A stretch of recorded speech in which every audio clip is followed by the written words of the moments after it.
Yeah, I didn't think much of it at the time, to be honest with you. I don't think Luka did either. Although JJ Redick tried to downplay his sideline confrontation with Luka, Austin Reaves isn't having it. Reaves isn't known for starting drama, but when someone crosses a line, he doesn't stay quiet. Now fans are asking one question: did Luka go too far? Let's find out.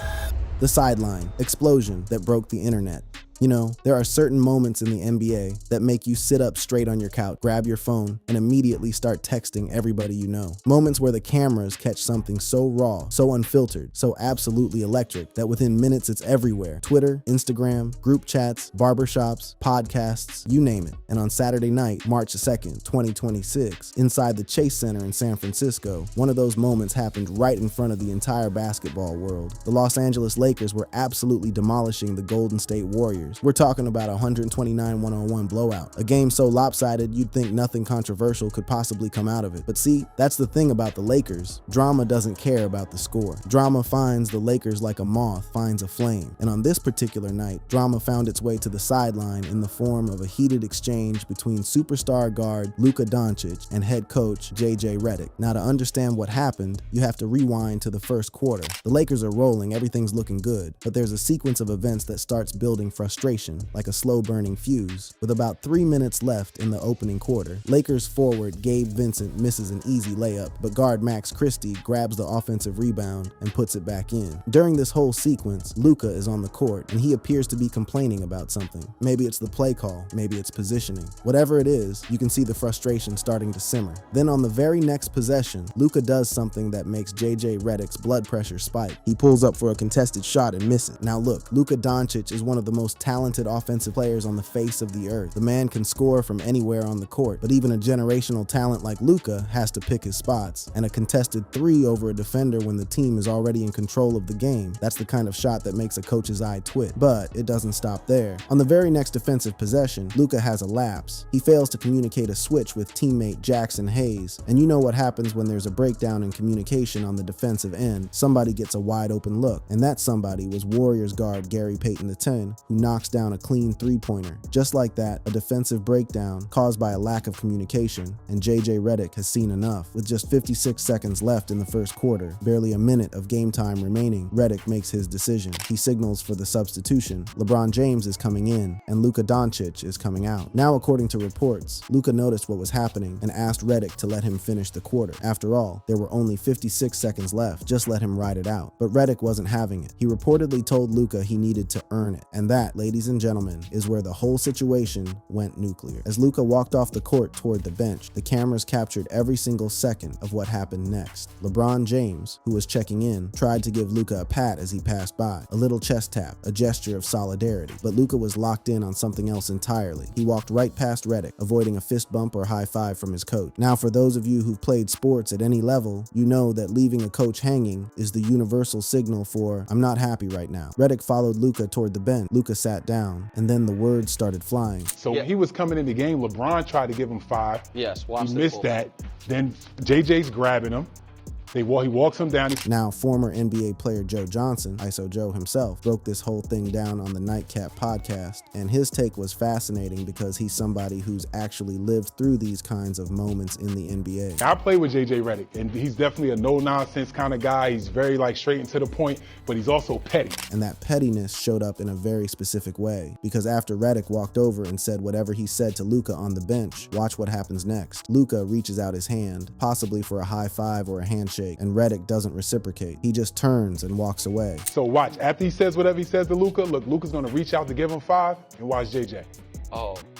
So he doesn't do it. And this is the moment that absolutely shattered the internet, because Luka Doncic, a grown man, a former MVP candidate, one of the most decorated young players in NBA history, did not take kindly to being left hanging. He stood up off that bench abruptly and started shouting toward Redick. Now, lip-reading analysts went to work on the viral clips almost immediately, and their interpretation spread like wildfire. According to the most widely shared lip-reading breakdowns, this is what was said. Redick leaning in toward Luka. "What's your problem? Huh? You pushed my hand away. What are you upset about?" Luka, seated. "I didn't." Redick, "Sit the down. Luka standing up. What? Yo. And right at that moment, the moment where this thing could have escalated into something truly ugly on national television, a hero emerged from the most unlikely of places. Jared Vanderbilt, the reserve forward sitting on the bench, rose from his seat, started clapping loudly, and physically positioned himself between Luka and Redick's path like a human shield of good vibes. Vanderbilt told Luka to sit back down, and eventually Luka did. Now watch Vanderbilt.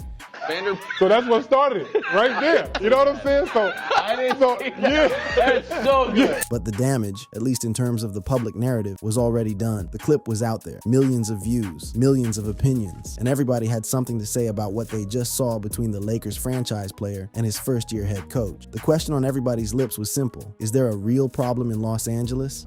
What the insiders really know.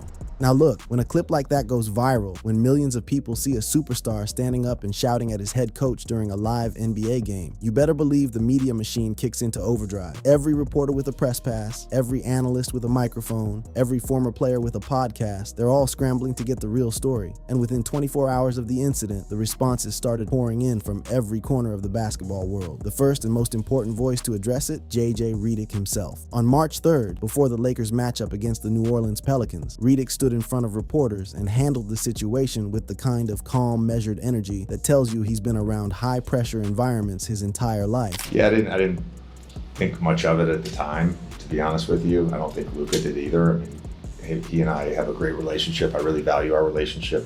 And Redick didn't stop there. He kept going, explaining that these kinds of moments are just part of the fabric of professional basketball. The pushing, the pulling, the competitive fire that burns between players and coaches who are all trying to accomplish the same thing. And I think those things happen, you know, not every game, but they happen very frequently. And, you know, sometimes you have to rehash them with a player, or, you know, as a teammate, sometimes it happens player to player. But here's the part that really drove it home, the part where JJ basically looked directly into the camera and told the entire basketball watching world to calm down. It's a competition, and, you know, there's two guys here who, in this case, are trying to win a basketball game and be on the same page about stuff. And then, with the kind of genuine bewilderment that you can't fake, Redick said something that perfectly captures the absurdity of the modern media cycle. Like, I encourage guys talking to me or talking to our coaches and bringing stuff up and telling us what they need. Redick even revealed that he and Luka had already talked about the whole thing and laughed about it. Now, I was talking with Luka about it, and we were actually laughing about it. In a separate media session, he shared a conversation he had with Doncic about the viral moment. I was like, I didn't feel any like tension, and he's like, no, I didn't care about it. It's like you do it and you move on. That right there should have been the end of the story. Two grown men, coach and player, both confirming that there's no beef, no underlying resentment, no festering issue. But this is the Lakers we're talking about. Nothing is ever simple in Hollywood. ESPN's Dave McMenamin, arguably the most plugged-in reporter on the Lakers beat, went even deeper. On NBA Today, McMenamin reported that he'd checked with multiple sources around the league and within the team, and every single one of them told him the same thing. This was overblown. A league source put it perfectly, saying that in LA, the smallest thing becomes the biggest thing because of the market's magnifying glass effect on everything the Lakers do. A source close to Doncic emphasized that Luka and Redick actually share a strong, close relationship going back nearly a decade, and that both men are fiercely competitive individuals who push each other, which is exactly what you want from a coach-player dynamic. And a team source added crucial context that a lot of people were ignoring in their rush to declare the Lakers in crisis. The team had just come off a 3-game losing streak. Frustration was already running high. And as that source pointed out, find any star in the NBA who isn't frustrated during a 3-game losing streak. You can't,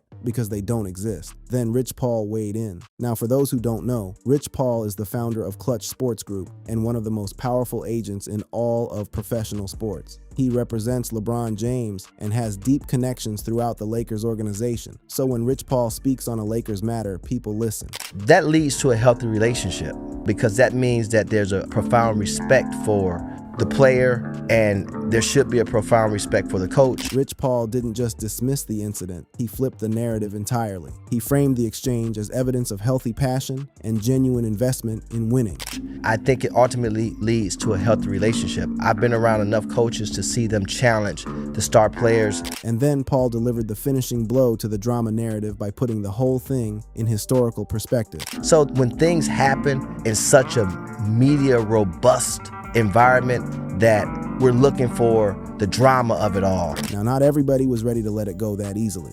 Former NBA player Al Harrington, speaking on FS1's First Things First, offered a different perspective. He wasn't so quick to call it nothing. They don't play like a championship team. The ball doesn't move like a championship team. Harrington acknowledged that every team has dysfunction, but he felt like the Lakers' problems ran deeper than one sideline exchange. You can tell from the beginning of the year, like, what kind of season you're going to have.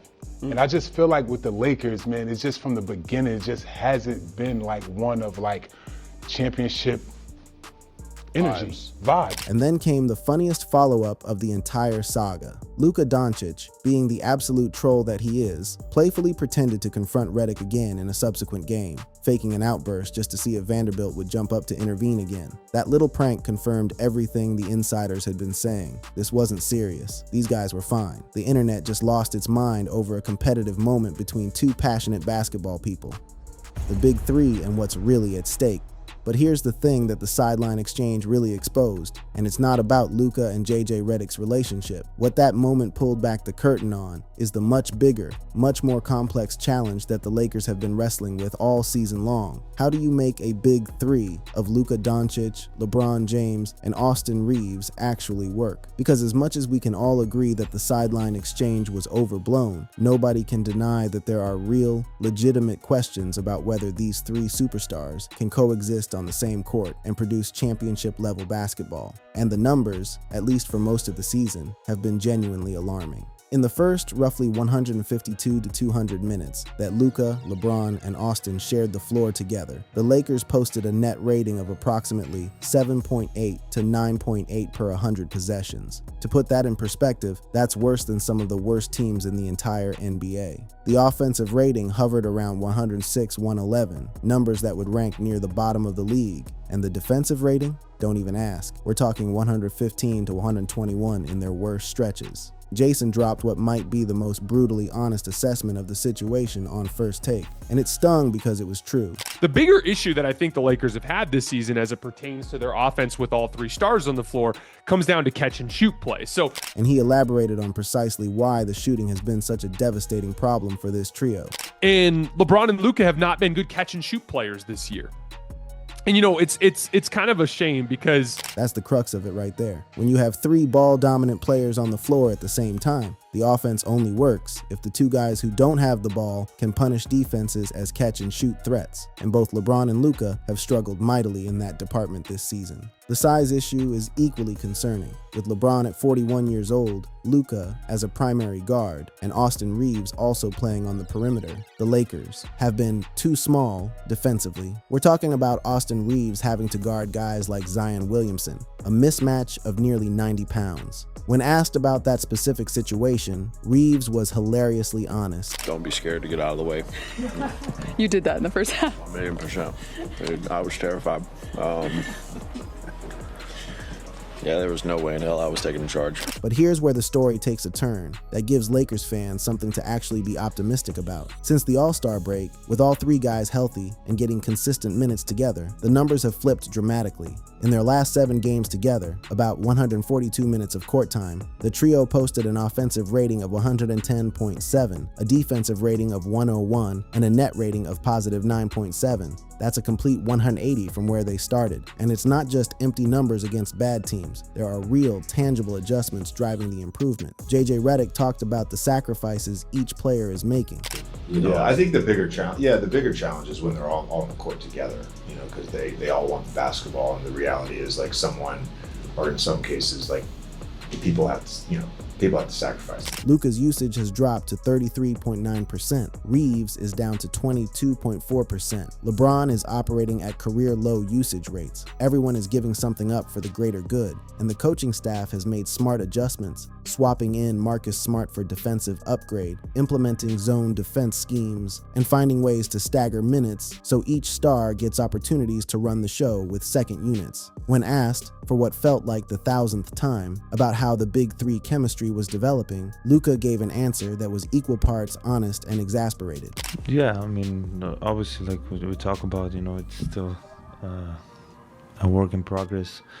We had to have many practices together, but I think we're getting more comfortable. And hovering over all of this, the Big Three experiment, the sideline drama, the coaching adjustments, is the enormous question of what happens this summer. Austin Reaves is about to become eligible for a $241 million Supermax extension with the Lakers. He turned down an $89.2 million offer last June because he bet on himself, and that bet is looking increasingly smart. His agent, Aaron Riley, and the Lakers front office both understand the situation. Reaves wants to be in LA, and the Lakers want to keep him, but the price tag is going to be massive. And then there's LeBron James. At 41, in his 23rd NBA season, with a $52.6 million player option he already exercised for this year, LeBron will be an unrestricted free agent this summer. He's been deliberately vague about his plans. At the All-Star game, when reporters pressed him on his future, LeBron simply said he wants to live, and when he knows, everybody will know. He has no idea yet. The Cleveland Cavaliers reunion rumors are swirling. ESPN's Brian Windhorst has reported there's a strong chance LeBron returns to Cleveland if he accepts a significant pay cut. Donovan Mitchell has publicly said it would be special to have LeBron come home. It would be the kind of storybook ending that Hollywood itself couldn't write better. But here's what matters most right now, in this moment, as the Lakers sit at 37-24, sixth in the Western Conference. The sideline explosion between Luka and JJ Redick wasn't a sign of a team falling apart. It was a sign of a team that cares deeply about winning, sometimes so deeply that the passion boils over in ways the cameras can capture and the internet can amplify.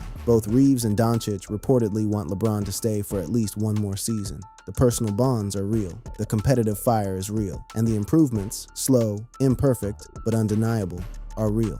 The Lakers' Big Three isn't perfect. It might never be. But as Austin Reaves said, when asked about what lineup combinations work best, that's not his job to figure out. What he and his teammates can do is show up every single night, compete, sacrifice, and trust that the process is leading somewhere special.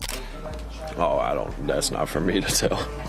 Coaches will do all that, and we'll just, whatever they put on the court, we'll play. And honestly, that might be the most Austin Reaves answer in the history of Austin Reaves answers. No drama, no excuses, just put me on the court and let me play. That's the energy this Lakers team needs. That's the energy that can carry them through the playoffs. And that's the energy that just might make everybody forget about a 12-second clip from a blowout win against the Golden State Warriors. Like this video? Click on the card showing on your screen for more.